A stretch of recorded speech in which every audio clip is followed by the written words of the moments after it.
Have you ever pondered on the depth of God's love for you? It's an intriguing thought, isn't it? This love is not like the love we experience in our day-to-day lives. It's not conditional, it doesn't fluctuate, and it's not limited. It's a love that is unending, boundless, and always present. Imagine a love so profound it can reach into the depths of your despair, so vast it stretches beyond the horizon of your hopes. This is the love that God has for each of us. It's a love that doesn't falter even when we do. It's a love that remains constant, even when everything else changes. Grasping the enormity of this love, understanding its depth and breadth, can transform our lives in profound ways.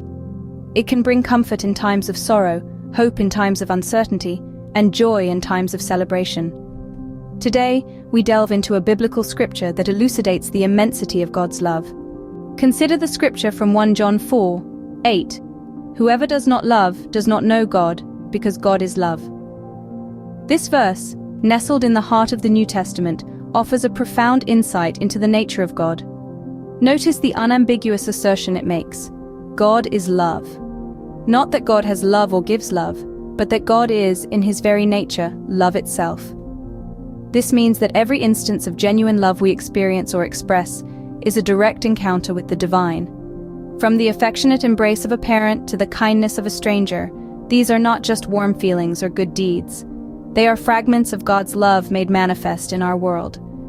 But what about those times when we don't feel loved? Those moments of loneliness, despair, or heartbreak? The scripture doesn't say that God is only love when we feel it. It simply states, God is love. This means his love is always present, always embracing us, even when we struggle to perceive it. And there's another powerful message within this verse. It tells us that whoever does not love does not know God.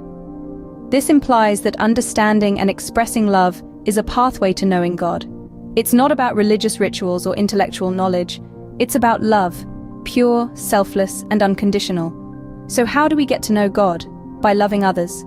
Every act of love, no matter how small, brings us closer to God. It's like a mirror reflecting his love back to us. When we choose to love, we are choosing to know God. But remember, this isn't a one-time deal. It's not about ticking a box and saying, "Done, I know God now."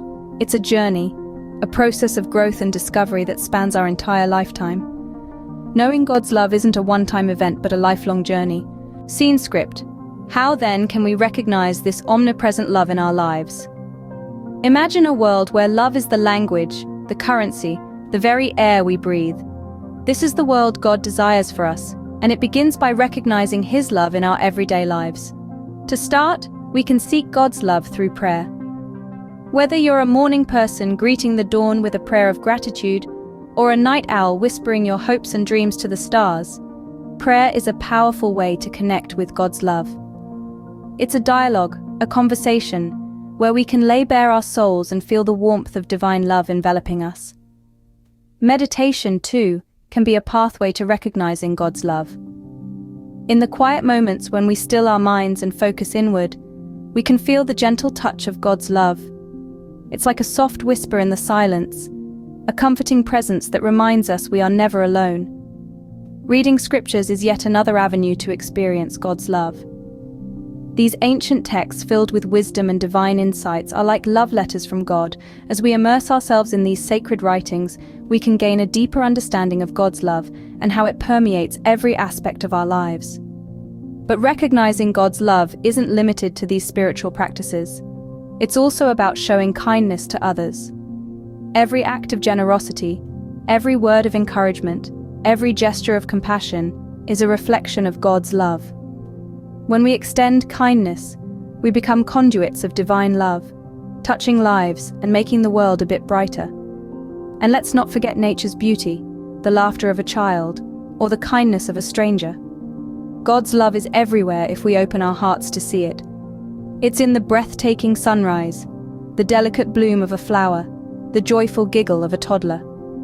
It's in the comforting words of a friend, the selfless act of a stranger, the reassuring hug of a loved one. Remember, God's love is ever present, ever patient, and ever loving.